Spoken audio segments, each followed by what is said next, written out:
Let's fix ChatGPT if you're getting the at capacity error. Now, if you're trying to use ChatGPT, but you log in and you try to basically ask a prompt to the AI and it says it's at capacity, I'm going to walk you through some steps to get that fixed.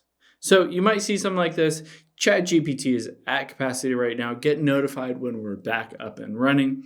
The basic reason for this is because a lot of people are using ChatGPT or that the servers are down. So what we'll do is we'll hop out of here and open up Safari, and we will go and type in ChatGPT is down and go to down detector. And you can see if there's a big spike in reported outages for ChatGPT or OpenAI, which basically hosts and created ChatGPT.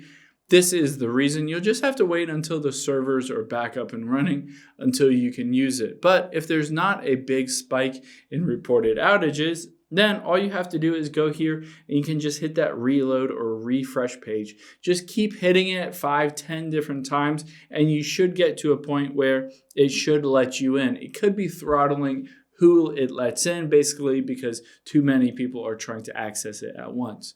So this is one option. Another option is I'm in Safari. You could always just open up Google Chrome or a different web browser and try to go to ChatGPT from that. A lot of times that fixes it as well. Hope this helps. If you have any questions on that, leave them in the comments down below, and I'll catch you on the next one.